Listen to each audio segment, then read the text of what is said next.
Server থেকে CBI গুরুত্বপূর্ণ email পেয়েছে এবং যারা ঘুষ দিয়ে বা অবৈধভাবে নিয়োগ পত্র পেয়েছেন তাদের এবার কি চিহ্নিত করা যাবে? তো গুরুত্বপূর্ণ তথ্যটি উঠে আসতে চলেছে এবং আপনারা জানতে চলেছেন। দেখতে থাকুন। তার আগে বলে রাখি, যারা এখনো পর্যন্ত আমাদের চ্যানেলটি সাবস্ক্রাইব করেনি, সাবস্ক্রাইব করে এখন পাশে থাকা বেল আইকন প্রেস করে দেবেন, তাহলে আপডেটগুলো মিস করবেন না। তো ওয়েস্ট বেঙ্গল স্কুল সার্ভিস কমিশনের সার্ভার থেকে সিবিআই গুরুত্বপূর্ণ মেল পেয়েছে। যারা ঘুষ দিয়ে চাকরি পেয়েছেন বা দিয়েছেন তাদের চিহ্নিত করা হবে এবং এমনটি কিন্তু খবরে উঠে আসছে। এবং সেক্ষেত্রে সিবিআই স্কুল শিক্ষক নিয়োগ কেলেঙ্কারি তদন্ত করার সময় পশ্চিমবঙ্গ স্কুল সার্ভিস কমিশনের সার্ভার থেকে কিছু গুরুত্বপূর্ণ মেল সম্পর্কে তথ্য পেয়েছে এবং সূত্র যেটা জানিয়েছে যে এই ইমেলগুলো অনেক অযোগ্য প্রার্থীকে চিহ্নিত করতে সাহায্য করবে যারা ঘুষ দিয়ে চাকরি পেয়েছে। তবে সংস্থার কর্মকর্তারা এইসব ইমেলের বিষয়বস্তু সম্পর্কে বিস্তারিত কিছু জানাচ্ছেন না।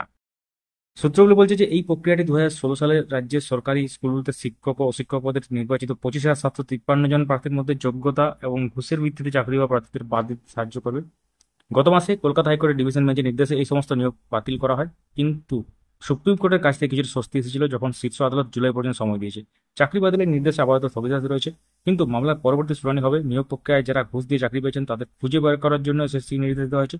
সূত্র যেটা জানিয়েছে, এসএসসি সার্ভার থেকে প্রাপ্ত ইমেলগুলি কমিশন এবং নাইসা, যে এনওয়াইএসএ নাইসা, নির্বাচিত কর্মকর্তাদের মধ্যে যোগাযোগ প্রকাশ করেছে। এই নাইসা সংস্থা নিয়োগ প্রক্রিয়ার জন্য ওএমআর সিট সরবরাহ করেছিল। অনুসন্ধানে যেটা জানা গেছে, নিয়োগ প্রক্রিয়া অনিয়ম হয়েছে মূলত ওএমআর সিটের মাধ্যমে। কমিশন ভূমিকা নিয়ে যাচাই করা হচ্ছে। এসএসসি এবং ওএমআর সিট মিরর ইমেজ বজায় রাখতে পারেনি, যা সহজেই যোগ্য প্রার্থীদের শনাক্ত করতে পারে। তো এক্ষেত্রে যে ওএমআর সিট সংক্রান্ত পুরো ব্যাপারটা এবং সার্ভার থেকে যে তথ্য মিলেছে ইমেল সংক্রান্ত, সেটা নিয়ে কিন্তু এগোচ্ছে তদন্ত যে ব্যাপারটা। তো আশা করা হচ্ছে যোগ্য যোগ্য আলাদা করা যাবে এবং তার সাথেই একটা খবর আসছে, যদিও এটা কনফার্ম হয়ে আমরা পরে জানাবো, যে যোগ্য অযোগ্য হয়তো আলাদা করা যাবে এবং সেক্ষেত্রে একটা তালিকাও ডাব্লিউবিএসএসসির তরফ থেকে হয়তো জমা দেওয়া হয়েছে।